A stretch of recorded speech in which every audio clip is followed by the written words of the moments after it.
start recording. Thank you, everyone, for making time to talk with us today. The three of you, Rob, Stephanie, and Simone, you're running for Zone 6, the Zone 6 position on the Portland School Board. I think, how about if we just start off by having each of you give us a 1 or 2 minute introduction about who you are and why you think you're the best candidate for this position. Let's start with Rob, if you wouldn't mind going first. Sure. Thanks for having us today. My name is Rob Galanakis. I have kids in 4th and 6th grade in PPS. I'm our PTA president, neighborhood association board member, youth soccer coach, and I'm an organizer at Bike Bus PDX. I'm running to bring urgency, boldness, and creativity to the way PPS approaches problem solving. Problems facing our kids have only gotten larger and will continue to get larger, and the resources we have to solve them have gotten fewer and fewer. The way to solve these problems, I believe, is by expanding the set of levers we have to pull from beyond just education policy, but to include transportation, health, climate, housing, and financial policy. So that's the focus of my campaign. I also believe we need to work closely with our partners in the city of Portland and see Portland Public Schools not just as its own entity, self-contained, but really its role and its place in the larger city and larger context, and solve problems collaboratively there. Great, thank you. Stephanie, do you want to go next? Sure. Hi, my name is Stephanie Engelsman, and I am running for Zone 6. I'm a parent, and I'm a coach, and I'm an advocate. I have spent the last 20 years in civil service as a public defender, trial level, and the last 5.5 years as a juvenile public defender, representing and advocating for the juvenile delinquency youth caught in that system, and children and their families in the foster care system. As a public defender, I'm also a lawyer. I have experience in drafting laws, in changing laws, in interpreting laws, and in arguing against and for laws. I'm a parent. I have 3 children in Portland Public Schools, all of them currently in elementary school, so we'll be around for a while. But my twins in middle school, are about to go to middle schools, and they're going to different middle schools in the fall.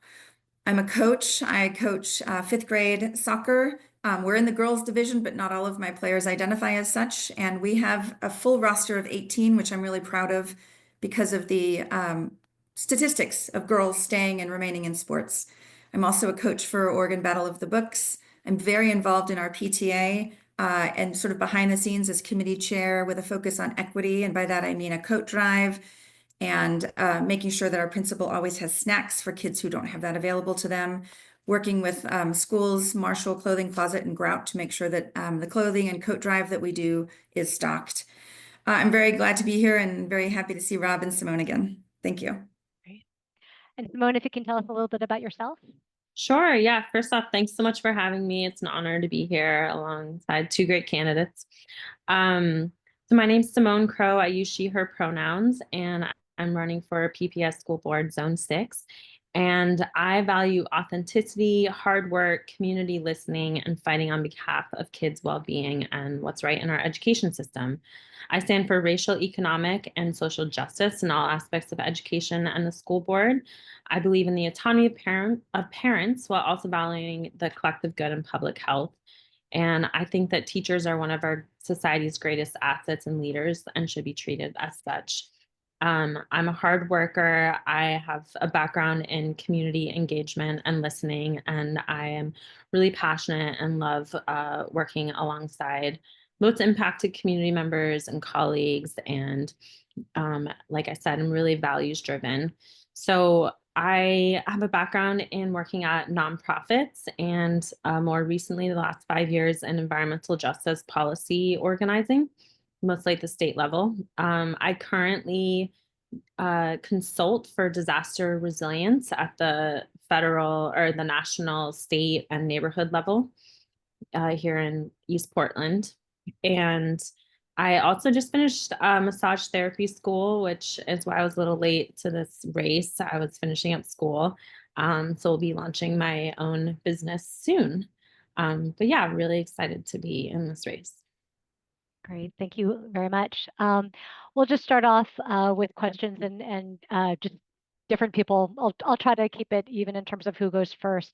Stephanie, if you can go first on this, what would be your top priorities, and what would you expect to see after 4 years on the school board as a result of your involvement? Thank you for that. So one of my top priorities is the chronic absenteeism, which for Oregon, our rates of chronic absenteeism are alarmingly high and higher than many places in the country. I have a personal professional interest in this because I have represented a lot of those youth who just are not going to school anymore. Either before COVID or during COVID, they got lost and they're not there anymore. They're not going to school and we're not looking for them. Obviously, finding them, sorry, that message just popped up. Obviously, finding them benefits our schools in many ways. For funding, we have a higher enrollment, and so funding goes up, which is always great for schools. On a diversity level, we have kids who are struggling and dealing with things that are outside of the affluent kids' mindsets. And so that is always a good thing for kids to have access to learn from each other, to have broader education. And certainly for those kids who are struggling, who don't have very involved parents, who are struggling to get to school, who potentially have risks of getting gang involved or drug and alcohol involvement, having them get to school where they're, thankfully for PPS, is now free breakfasts and lunches. There's access to mandatory reporters, there's access to teachers, there's access to friends and community. All of that is going to sort of raise our whole community and make our schools stronger. So focusing on chronic absenteeism, I would use my experience in changing and drafting laws, because there's an Oregon state law and also a PPS policy that says after 10 days of not going to school, you get unenrolled. And I know firsthand that for kids who are struggling, being unenrolled automatically can be devastating. If they don't have parents or grown-ups who can help them get re-enrolled, it means that they just can't go back to school. And so I don't know if it would be a system-wide change or if schools would have a policy where they can privately flag kids who should not be unenrolled. Because for high schoolers all the way down to elementary school kids who are moving foster homes regularly, who are sleeping on couches, who just don't know where they're going to sleep that night, getting into schools can be very bottom of their priority list, but being able to go to school when they can is critical. So that's something I would want to work on. Okay, thank you.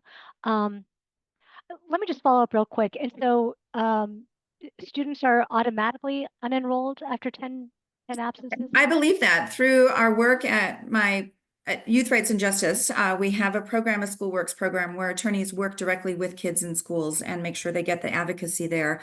And my understanding is, and in looking at the law, that after 10 days consecutive, not scattered, but after 10 consecutive days, which 2 weeks can go by very fast for a kid whose life is in crisis and spiral. So 10 days consecutive. Okay, thank you.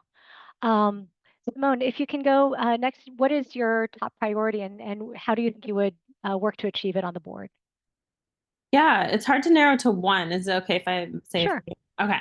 Yeah, I mean, there's so many important issues, and I really know that schools are foundational to a successful, thriving society. So that's why I want to narrow my focus to education. But I believe first and foremost, I would have the approach of community listening, one-on-ones with teachers and parents and students and school board members and administrators. And I'm open to that now and will continue to be. And I'll be driven by my values, but I really believe that community engagement's the top priority. Having said that, I do think that first off, we need to pay teachers their worth. There are leaders and there are students, mentors, and even their caretakers during the day, and they contribute to the success of current and future leaders, and we need to reflect that in their paychecks. I believe that we need to incorporate climate change, social justice, arts, and modern skills into the curriculum. And I have a background in helping implement climate justice education in PPS curriculum. I believe we need to invest in strong after-school programming. And with my lens of being so involved in noticing the lack of resources we have for extreme weather response, I think schools would be an amazing disaster resilience hub. And so I want to give schools the opportunities to become community hubs for times of disasters. I think that paying attention to the budget and really diving into it and asking hard questions and making hard decisions is of the utmost importance and will drive all of my priorities.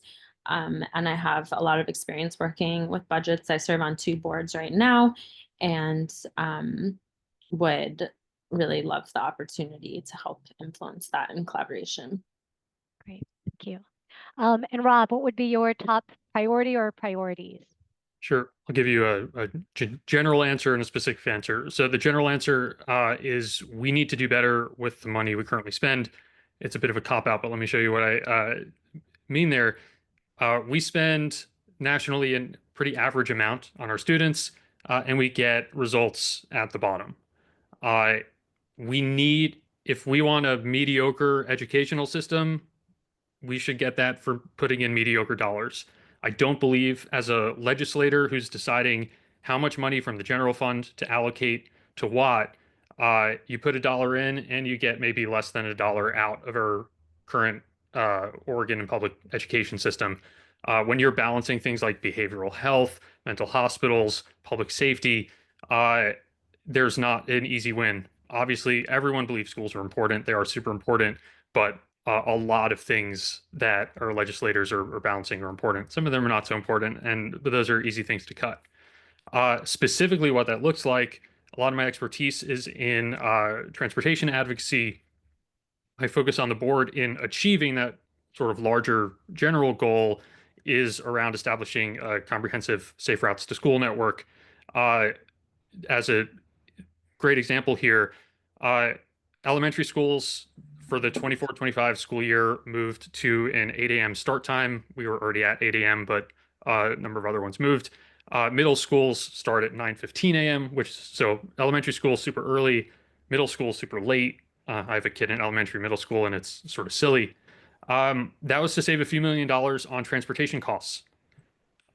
What was the overall impact? I started a bike bus at Buckman Elementary this morning, moved from 8:45 to 8. They suddenly now have a large attendance and tardiness problem, relevant to what Steph was talking about earlier, just because they moved the start time. What's the financial cost involved in moving from an 8:45 to 8 a.m. start time using yellow school buses, which exist for suburban and rural school districts, using them in an urban school district like Portland? I understand the board needed to cut costs. I understand why they would cut costs here, but to just leave it at that and say, we're not going to revisit this. We're not going to analyze how we transport kids comprehensively so we can get costs down, so we can get kids more exercise, so we can improve our transportation network, so we can have more flexibility with start times. They really left a lot on the table there because they weren't thinking more broadly. They were just solving the one problem in front of them. So I would encourage all the other board members to take whatever sort of areas of expertise they have and start pulling on those levers so we can improve results 5% here, 5% there, 5% over there, and incrementally, put $1 in and get $1 out of our educational system. Great, thank you. We are going to jump into budget questions next, but Simone, if you can go first on this. PBS has had some tough cuts. They're looking at more cuts for the coming school year. What would be the areas that you would look to reduce spending, or how would you address some of the budget issues that the district is facing? Yeah, I mean, it's really tough. I have a lot of empathy for the decisions that have to be made. I do question, I'm not opposed to the school bond, but I do question enrollment numbers and, just future projections. And I do question the need to have like all LEED certified buildings and to have, I want kids to be in classrooms that are bare minimum, a healthy, comfortable temperature.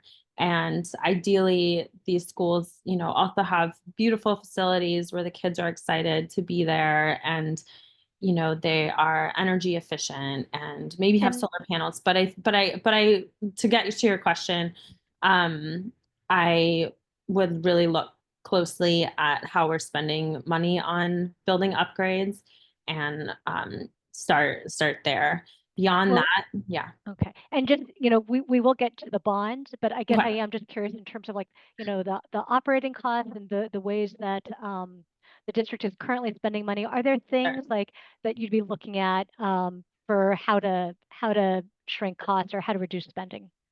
Sure. Yeah. I mean, the current budget, I am pretty well aligned with. I think that their priorities are good. I think that the real problem is that we need more funding. And I think I would be an advocate for more state and federal funding, but given the reality that we're seeing funding cut at the federal level, we're going to have to make some tough decisions. So yeah, I think trimming a little bit here in small ways across the board is one solution. I think my priorities are not to have fewer classrooms. I think the ratio of students to teachers of 20 upwards of 25-1 is outrageous, and so that what I would definitely maintain. But I think investing in facility upgrades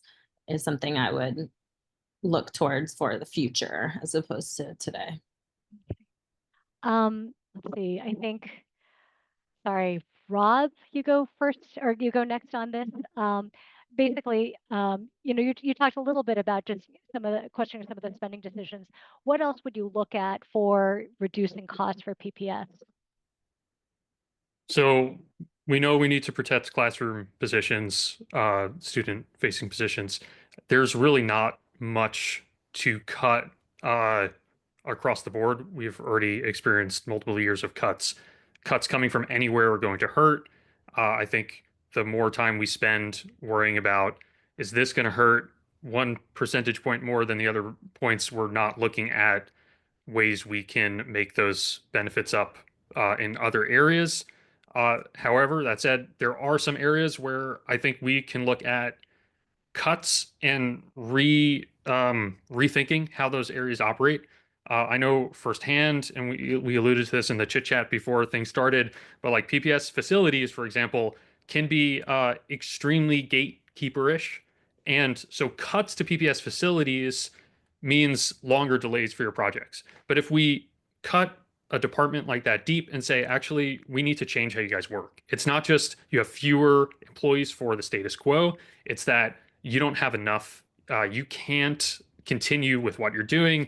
We need to change how PPS facilities works so that you are in, like, you can process a much faster backlog of projects that don't require them to do work. A lot of this is just approval and sign off and gatekeeping, which doesn't need to be there. So I know firsthand that there are problems with facilities. They will get worse if we cut, but there are opportunities there to focus cuts in certain departments and rethink how those departments work, and then ideally build them back up over time. But it's really hard to make cultural change on a team when it exists how it is, and everything's in crisis. You can sort of cut back to the bare essentials and regrow it. So this could be an opportunity to like poll parents, and what's the most frustrating part of dealing with PPS administration outside of the classroom, outside of the actual learning that's going on. It's not going to be a huge amount of money. Nothing we're going to be cutting is a huge amount of money. And we saw this with the school modernization cost reductions. We're really talking about a few million here, a few million there. But these are some of the questions we're going to have, and that's one of the areas I would look. Great, thank you. And Stephanie, if you can go next, what are your thoughts in terms of approaching the budget? Thank you. So I would try to stay away as much as possible from cutting anything that provides students and families with direct facing services, especially resources that would impact our Black and our Brown students and their families in high need schools, families in Title I schools, and the CSI schools. I would avoid cutting resources for mental health services and counseling, which are already being cut, and our students are in crisis and they need to have those resources. I do know from firsthand experience with my own kids that PPS is in multiple contracts with a lot of testing, and that we spend a lot of time each spring and in the fall doing testing. And by that, I mean the MAP testing, OSAS testing, which is about to start, the iReady testing. So the contracts, obviously, that are worth millions for all of these testing resources are something that I would want to look at. Do we renew all of them? Do we need to be doing all of these testing? As I understand it, the MAP testing is a nationally normed test, but I don't know that it's something that PPS has to do in order to get funding. And certainly that's even more under question with some of the current federal funding issues that are coming our way. The iReady test is more diagnostic, and as I understand it, it's tied to curriculum and results can be applied directly. And so I would want to look at maybe can we remove some of the testing that's being done, because not only does the testing cost money, but it also takes instructional time away during the testing, takes teacher resources away, and the teachers spend a lot of time preparing for these tests, which also takes away instructional time. And so we could be spending or could be saving money by not having all these tests, and we could have more instructional time in an already rigid amount of time that the students have in school, which would then hopefully boost test scores, would boost student success, would boost third grade reading scores, all of the things. So I would look there as a start. So let me just follow up on that. What would you look then for to benchmark Oregon and PPS performance if you want to take away things like the MAP test? And I'm not sure exactly if Smarter Balance would also be one of the things, but what would you do instead? Yeah, I don't know. I would still have some testing, because for right now we have legislators who want to have testing and believe the testing is the way to get the data. But I would also work with organizations like Oregon Department of Ed, which I think is already starting an educational program to say that these testings can have socioeconomic and racial bias lenses that are just harder on some students than others. Certainly in the lawyer world, we have moved away in Oregon, and I'm proud to have been a part of this through the Oregon State Board of Governors. We've moved away from requiring one and only way to become a lawyer, pass the Oregon State Bar, because we recognize that there's a cultural aspect to it, there's a socioeconomic aspect to it, there's a racial lens to it as well. So there's now other opportunities to become a lawyer. So having this many tests applied rigidly and across the board to our students takes away from instructional time. It adds a boatload of stress to our students who are going through days on days and days of testing, which is hard and tiring. It costs money, and I don't know that it gives us the results that we necessarily need to have lots of. We could focus on one area, one test to apply, to use, get the results from that, apply it directly to our curriculum, apply it directly to our students, and then have more time to work with our students instead of gearing up for another round of testing. Okay, thank you. Rob, if you can go first on this question. One of the things, and information that's derived from testing shows that students are not meeting benchmarks for reading and for math. And in fact, even with a lot more money being spent on the system, Oregon students across the board actually are doing more poorly than other states. What would you do to change those numbers? This is a funny question because I don't think there's an answer I can give that's going to be different from school board candidates that have overseen those last 15 years of declines. I don't believe it benefits the school board to have 7 members who all have competing ideas of the answer to that question. It's a mystery is the wrong word because I think it can be known, but I also think we're talking about what would someone who is not an education expert, has not studied the evidence behind education extensively, what would I do in order to change the education policy we have in a district that, education is our core competence here. It's supposed to be our core competence. I wish we did it better. So what I would do is I am a fan of Superintendent Armstrong. I think she has the right background. She has the right approach. I'd really want to work closely with her and understand what her stance is and what she thinks, and talk to similar experts. I know we have a lot of them in Oregon, a lot of them in Portland, and see what they think and try to get board consensus around certain strategies. Also be prepared that anything we choose is likely to achieve more of the same. So at the same time, it's, education policy. We're in the education business here, educating kids. We also have to make sure, and I'm going to keep beating this drum, we have to make sure that we're not leaving low-hanging fruit in other areas of policy, other ways PPS can improve student outcomes. We need to make sure we're pulling on those levers as well. We've ignored those levers for a long time, so there's high confidence that what we come up with will be better than nothing.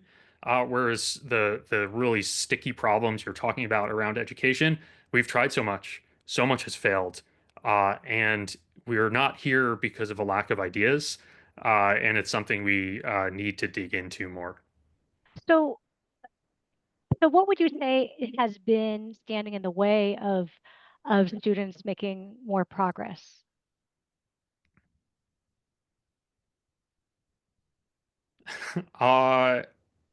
A lot. I think we're maybe 45 years of sustained right-wing attack on civic society. There's theory in some of the transportation circles I roll in that the last 15 years, we've seen traffic deaths go up, and we're trying to look at just the last 15 years to understand what changed. But what changed was actually about 30 years ago. There are no more technological inventions, and things have been getting more dangerous. And after the backup camera, it's like things stop getting better and the bad curve has outpaced the good curve. And honestly, I think that's what we're dealing with right now in the public school system in most of the United States, that we are not in a position where we're going to turn things around. We don't have the resources. I think in order to have a really good school system in Oregon, we're talking about increasing spending by 50% maybe. No one is prepared to do that. No one has policies to do that. The things standing in our kids' ways, you can write a series of novels about them and probably wouldn't cover them all. It's everything from devices to social media to loneliness to suburban development pattern. I read dozens of books a year, and I'm still always learning new things that are standing in our kids' way.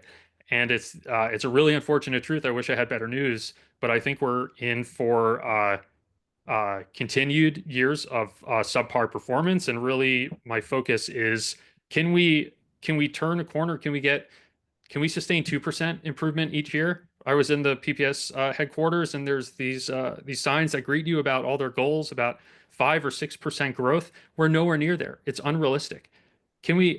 What can we do to get 1 to 2%? How can we turn this thing around? Understanding our kids are learning in an overwhelmingly hostile world and educational environment. Okay, so and let me ask you, because I looked at your website and there's a lot about things like transportation and about housing policy. There's very little about the things that are directly under your control, and that is education policy at PPS. It's about accountability. It's about budget. And I guess beyond the bond, there is quite a bit on the bond. But and so that's, I guess, why should parents or families vote for you in that, thinking that you are going to make a significant difference in the education that the district is providing? Sure. So you said something that I actually really disagree with that education policy is in the direct control of the board. If it were, we would have a better education system, because every single school board member, you either have to be a right-wing nut or you have to really love and care about our schools and our kids. And if educational outcomes were directly under the control of the board, we'd have much better educational outcomes, because we've had, for the most part, with some exceptions, board members that I think have really tried their best to do a great job. And we keep failing at it. Why do we keep failing at it? Well, that's the question you asked, right? Why are outcomes what they are? So what I'm offering on my website, and to say those things aren't under PPS's control, some of them are. Some of them certainly are not, right? PPS doesn't set housing policy, but some of them are under PPS's influence. A lot of them are under PPS's control, like the transportation system, Safe Routes Network. PPS is the problem there, not the Portland Bureau of Transportation. It requires a partnership, of course, but PPS is the missing piece. So I don't think the reason I got into this race is to only look at education policy as the only lever under a school board's control that they can pull, I think we're setting ourselves up for another decade of failure compared to, can we pull on these other levers? And like we've talked about, and we'll talk about it later with the bond and enrollment projections. Enrollment projections going down in Portland are a result of bad housing policy. It behooves PPS to get in front of this problem. So in 10 years, we have much better housing policy, much better zoning laws. So we're not talking about a zoning induced enrollment crisis. We've at least eliminated or mitigated that problem in the future. And that's not the answer a lot of people want to hear. A lot of people want to hear, not that the candidates I'm running against are saying it, but a lot of people want to hear, I'm going to increase outcomes 4 or 5% a year and we can do this, we can do that. I don't think we can, man. I'm sorry. I wish I had better news. I think if we pull on a whole bunch of levers, we can get like 2% proficiency gains a year.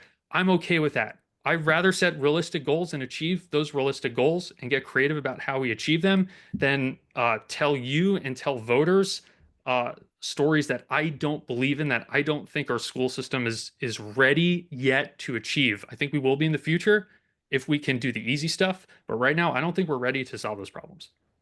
Thank you. Let's see. I think Stephanie, you go next. Basically, in terms of improving student achievement, improving outcomes, are there any things that you would look to do as a member of the board?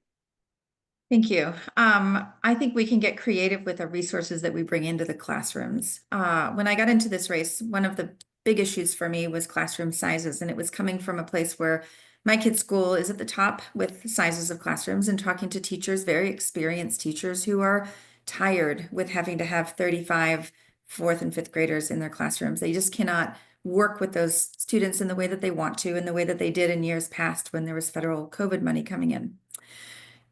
And so then I got educated on what would happen to students in CSI schools, Title I schools, if we were to try to bring classroom sizes down.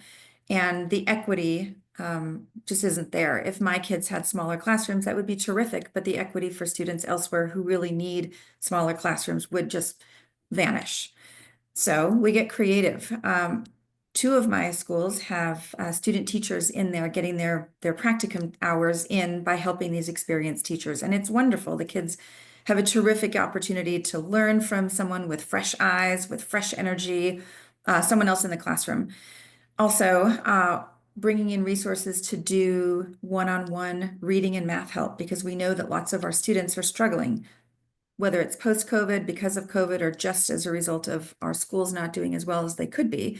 We have proficiency issues for our third graders, for our fifth graders, for our eighth graders. And so I would want to work with programs like Reading Results comes into our school, and we just started bringing in a math program to sit one-on-one in a judgment-free way and sort of an exciting way with students to give them a little bit of time, and it alleviates some of the pressures on the teachers because they no longer have to sit with the students who are struggling the most. There's someone with that expertise who's doing that. I would look to those partnerships because I think they're very important to bring into the schools, and they can be done in a way that would cost a lot less than bringing in more teachers and bringing in more classroom teachers and bringing in lowering the classroom sizes. That would be partnership ideas of mine. Great, thank you. Simone, same question for you. Are there any specific things you would look to help improve student learning? Yeah, definitely. I mean, this is the most important issue at hand, right? It's our student success. So I think, as I mentioned before, reducing classroom size, the student to teacher ratio, we're the third worst in the country. And I was really lucky to grow up in Maine, where the average classroom is 12-1. This would increase engagement of students. It would also help with teacher retention for the teachers not being so burnt out.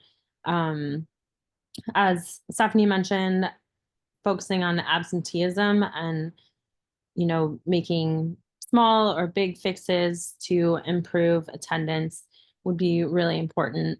If kids aren't there, they can't learn. One thing that I think can help contribute to the problem is no phones in classrooms. I don't believe they play a role in the school day, and I think that they should be put away. As I mentioned, incorporating music, arts, and everyday skills into classrooms. that keeps kids engaged and passionate and uses their brains in different ways. Investing in strong after-school programming builds relationships and communities and hobbies and engagement for the rest of the day.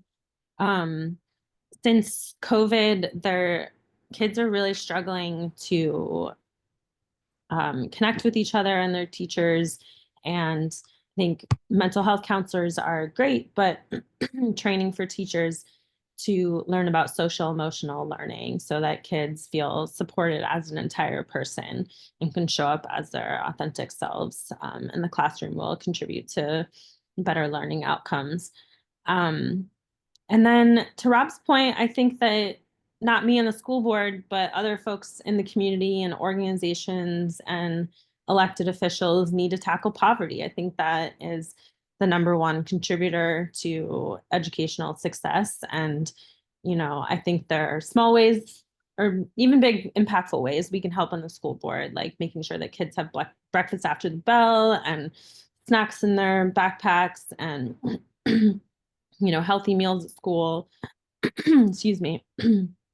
But I think that, a kid who doesn't have a house to live in or his parents are struggling to pay the bills is going to have a really hard time staying focused in school. And then I'll probably say this again in the future, but I'll just keep saying it. Really listening to educators and parents and kids to come up with solutions that benefit the kids would be #1. Thank you. Let's see. And Stephanie, if you can go first on this. If the bond, do you support the bond measure and why? And what would you tell voters who are concerned about, these apparently being among the most expensive high schools in the country? I support the bond wholeheartedly. That doesn't mean that if I'm elected, I wouldn't be fiscally responsible and look at the bond and look at how it's applied. But as a bond today that's coming up for election in a month, I support it. I support it from an equity reason. We as a community in 2010, when we started this process, we made a commitment to modernize all of our high schools. If we were to stop now, leaving Jefferson delayed in its start without the adequate funding, and leaving Cleveland and I.W. Wells unmodernized, and as they are, what message do we send to the students who go there? A poor one, especially when they're looking at Grant, McDaniel, Roosevelt, Benson, which are absolutely stunning. So it's a message of equity where we're saying we don't want to fulfill our promise and we don't think that you deserve to have a modernized high school. I also would tell people that if we have beautiful high schools, I agree with Vice Chair DePass, people will come. If you've been into Benson, which I have, and Jefferson, which I have, you see the stark difference. If you've been into McDaniel, you walk around with eyes the size of saucers because the school feels like somewhere that you want to be as a student, that you're proud to be.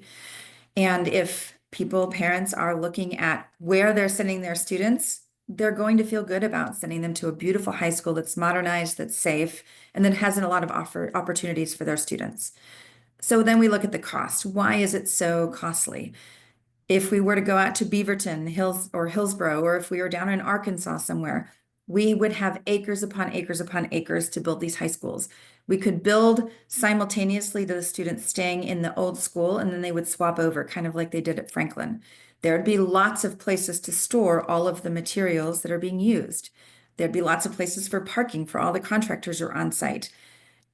And the community of Portland has repeatedly said that we want to build our high schools in a way that is both environmentally sound and sustainable, and that the schools will last for another 100 years, for another multiple generations, instead of building something that's thrown up quickly and that may be falling down and in disrepair.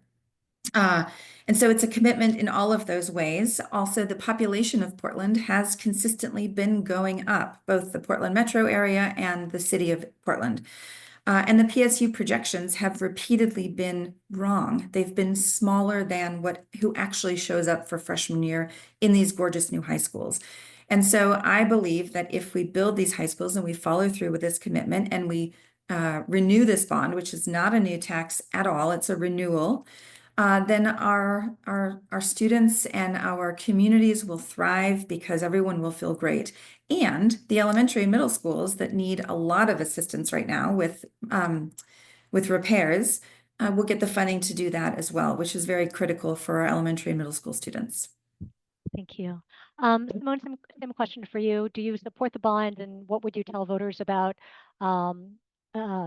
these being very expensive high schools right now as configured? Yeah, I do plan on voting yes for the bond. Like I mentioned earlier, I hope that the plans for the bond are needed, that enrollment projections do increase, and that this is a good use of our money. I would tell voters that it will not be a new tax. I worry about such a high tax rate for a county that, already a lot of our citizens already struggle financially. And I would tell voters that, they have strong leaders who will make sure that this money is spent in the best way possible that benefits our kids. Great, thank you. And Rob, I know that you've written a lot about this. If you can kind of give us a summarized take on why I guess you are now supporting the bond. Sure. So Stephanie mentioned something which I'm gonna focus on as one of the good and bad things about this bond. You mentioned this is not a new tax. It is a new tax. You cannot renew a bond. We have bonds that are maturing, which will allow us to get these additional taxes off the book, and we're choosing to backfill that with additional money, with additional tax levy or bond to money to pay for additional issuing additional bonds. I've also heard talk about a bond cycle. There's no such thing as a bond cycle. We can issue a bond whenever we want. It just turns out that we're going to be carrying around, if this bond passes, $60,000 of debt per student. When we passed the bond in 2012, I think it was like $4,000 or $6,000 of debt per student. The debt obligations PPS is now committing to are enormous. I'm a yes on the bond. My concerns with the bond have to do with the communication we've gotten from PPS, and I have concerns that based on that communication and the discussions that we still see unfolding in board meetings, that I have serious concerns that they will be able to spend this bond responsibly. If you look in December, for example, why is this bond $1.83 billion? Well, it's because they said we need to issue a new bond in 8 years. We don't want to increase our tax rate. What's the most amount of money we can get for it? $1.8 billion is the answer. This is not a bond that is based on necessarily needs. This is a bond based on what's the most amount of money we can get. I have a lot of problems with this bond, as you can hear. However, I am an enthusiastic yes, and I have decided just last week at the same time I was supporting it, I wasn't sure if I could vote for it. I can vote for it. And here's why. When we talk about this bond as an investment, if you are investing, you're looking at your upside and your downside. And the downside for this bond is not hard to imagine, right? It is, or what we think we know about the downside is not hard to imagine. We don't need the schools; they're over enrolled. Basically, we've wasted like $300 or $400 million. The downside is actually way worse. Portland, for structural problems, which definitely won't fit into even a long answer around pension obligations, we need to grow our population. It's not optional. If we do not grow Portland's population, if we don't prove these PSU projections, which we've talked about, wrong, we really do have a possibility of entering a doom loop. With this type of downside, we really need to look at what the upside is and what the costs are. We need to do everything we can, looking broadly across problem solving across the city. Good schools, for all the reasons Steph alluded to, I totally agree. Good schools are super important to keep families in Portland, bring families to Portland. And without those families coming to Portland, which is actually because of our income tax-based school funding system, basically subsidizes more jobs for Portland, which is not true of property tax-based systems, you get into a real positive loop. That is essential for Portland's success in the future. And if the downside is like, if that doesn't come true, I can't imagine a future in 15 years where we're like, oh, we really shouldn't have spent the $400 million on Jefferson. That was a big mistake. We're going to have so many problems if we're having that discussion. We're going to have so many problems. I don't actually believe we're going to look at this bond as, oh, if it were $1.3 billion, it would have been better. So I'm a yes. I think anyone who wants Portland to succeed is a yes. I say that understanding deeply why people have reservations, having a whole set of reservations of my own as well. We're just sort of stuck between a rock and a hard place. I think wishful thinking is extremely dangerous. I don't think this is, maybe some people call it wishful thinking. I don't think it's wishful thinking. I think it's something we got to do, and it'll really align us on working towards a much better Portland. Great, thank you. Let's see. Simone, if you can go first on this question. Looking back at the strike in 2023, is there anything that you would have done differently had you been on the board, or do you have any issues with the way that it was handled? Yeah, I mean, I really stand with teachers' demands. I think higher salary, comfortable, safe classrooms that are rat-free are priorities. And I think listening to unions would have been my priority on the school board. So how would you have paid for it? Because we're already seeing cuts in place because of the contract that was passed. Yeah, I would need to dig further into budgets, but I think holding back on capital investments would have been where I would have looked first. Okay, but that's a different pot of money. Yes. I mean, if you're talking about things like rebuilding schools, et cetera. You cannot use capital project money to pay for general operating dollars. It's not allowed. Yeah. Okay. Yeah, I would have to dig deeper into the budget to figure out where to come up with the dollars. I mean, hard decisions would definitely have to be made. Rob, how about you? What would you do if you had been on the board at the time of the strike? So this strike was locked in when we hired a superintendent and allowed him and his administration to create an incredibly toxic environment for teachers to work in. There were tons of missteps. The board both allowed that to happen, and once the strike did happen, they really bungled it. The board is not part of the administration. It's not part of the teachers union either. The board is a democratic representation and supposed to be responsible for oversight. The board interjected themselves inappropriately in many discussions and negotiations, and it basically took away their ability to act as a neutral third party. And we saw this with the totally unrealistic numbers that PAT put forward.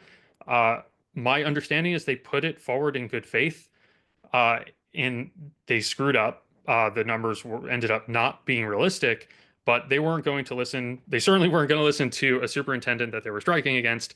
And they also weren't going to listen to a board that had lined up with the administration.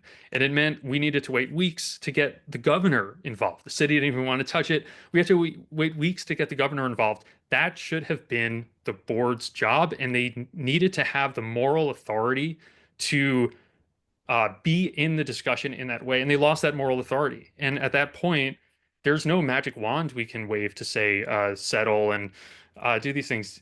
We had no good options because we had made so many missteps leading up to the strike.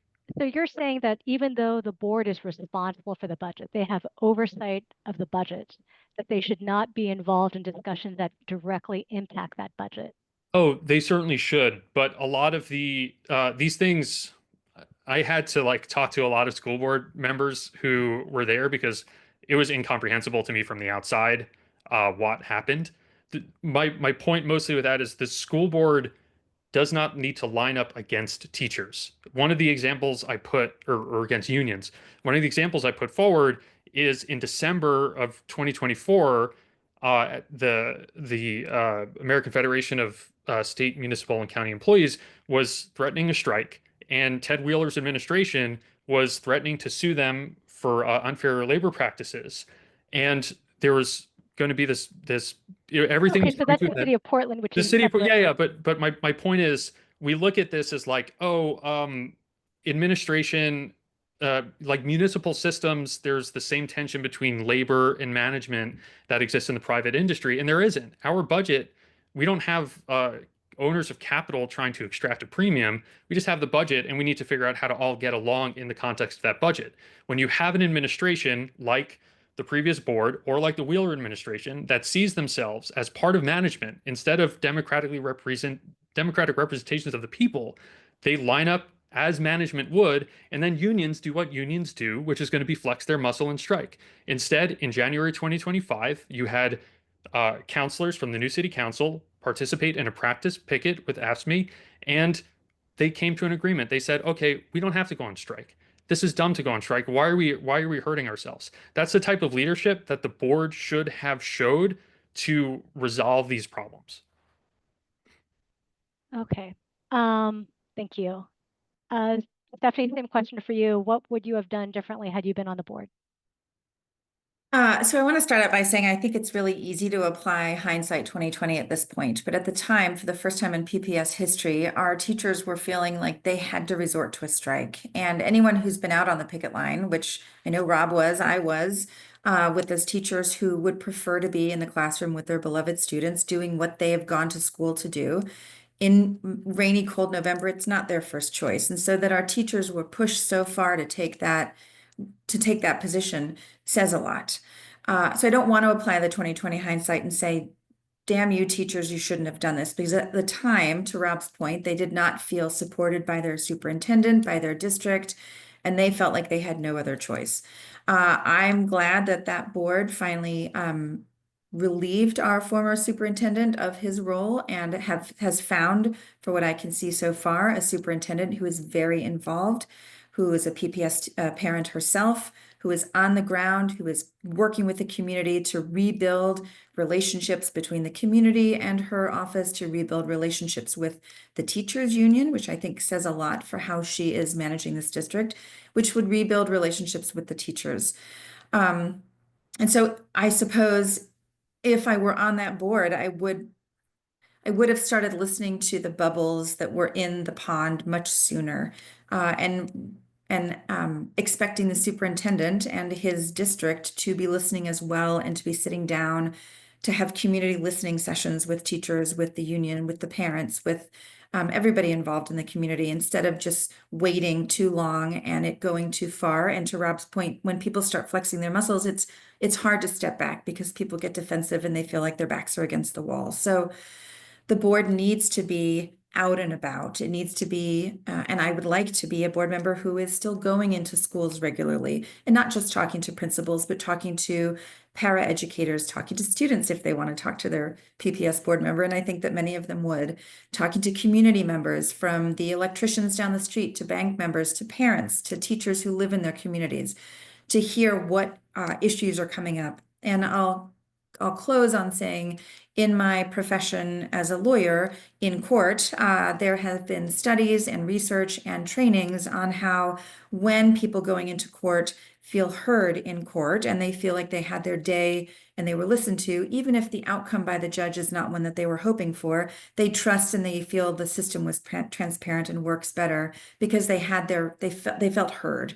And so we can apply that to the board, we can apply that to the public school system and say, let's make sure that everybody has an opportunity. And I've been watching our new Portland City councilors who are having listening sessions in town halls all the time, and people are getting to have their voice, have their opinions heard, and they feel part of a transparent system and part of a decision-making process. Okay. And do you feel that, one of the things that you emphasize on your website is that you stand with unions, that you're union strong. Do you feel that as a board member, you would have the objectivity to, hear what teachers are asking for, what the union is asking for, and be able to stand up for things that the district could afford? Yes. So while I have been honored to receive a lot of union endorsement. My endorsements are very broad, very wide, and very differing. For example, I have the teachers union, but I also have been endorsed by Stand for Children, which is often in opposition to the teachers union. And the reason that I have been endorsed by so many and so far, Julia Brim-Edwards, Board Chair Wong, Board Vice Chair DePass, is because each time the only thing I tell anybody that I want to do is apply a lens of, is this best for our students, and a lens of equity. I'm not applying a teacher's union lens. I'm not applying a grown-ups lens. I'm not applying a carpenter's lens or an electrician's lens or a Stand for Children lens. I want to apply a student-focused, student best for our students lens, and then is this equitable all along? And so I don't believe that any of the people who have endorsed me, I have not endorsed them, they have endorsed me. I don't believe that any of them think that they have power and control over me, because I have been very clear that in my role as a board member and in my decision-making process, I will be looking at, is this best for our students? And to my point about having transparency and open communication, I think that all of the other stakeholders, when they understand the lenses that I'm applying and they hear the decision, the thoughts behind my decision making, even if it's not what they would like, they know that my focus is on our students, and everybody who is involved in the system, I hope, is here because they want to do what's best for our students. Great, thank you. I've completely lost track on who's supposed to go first. But actually what I want to do is hand this over to see if anyone else has any questions, either from the board or Julia. I will dish up my usual lightning round question. And Helen, I think you just said that you had lost track, and so have I, in terms of who went next. You know, I think actually it might be Stephanie who goes first on this. That's fine. I can do it. So if you were to be elected, who would you consider your #1 constituency? Oh, the students. I mean, I know they're not voting for me, but I had a first grader down the street that I have no reason to interact with show up at my door. I thought she was selling Girl Scout cookies. Turns out that she had handwritten a note with lots of weird first grade spellings and backwards letters about how she would vote for me if she could, but she can't. So she says, go Steph for our schools. So I mean, they're not my voters, but they are my constituency, and they're the kids I see walking the neighborhoods. They're the kids I know in other neighborhoods are walking around who are trying to thrive. So them. Okay. And Simone? Yeah, I agree, the students. And I think that would look like me going into classrooms if I'm invited and talking to parents, because I think parents often know really well what's best for their kids. And it would also mean me talking to teachers, because I think teachers are really familiar with kids' goals and challenges and what's best for them. Okay, thank you. And Rob? I'm going to give a different answer. I'm going to say not just voters, but Portland as a whole, including the people. We have about a third to a quarter of the turnout of a general election for a May special election. So all the people that didn't vote as well. But in line maybe with my sort of broader perspective on solving problems, I also believe it's essential to have a broader perspective on who our constituents are. Thanks everybody for being here with us today. And I wanted to ask, as you've observed the current board, is there a board member that you feel you would be likely to be ideologically or aligned with should you be elected? I guess we'll start with Simone, maybe. Sure.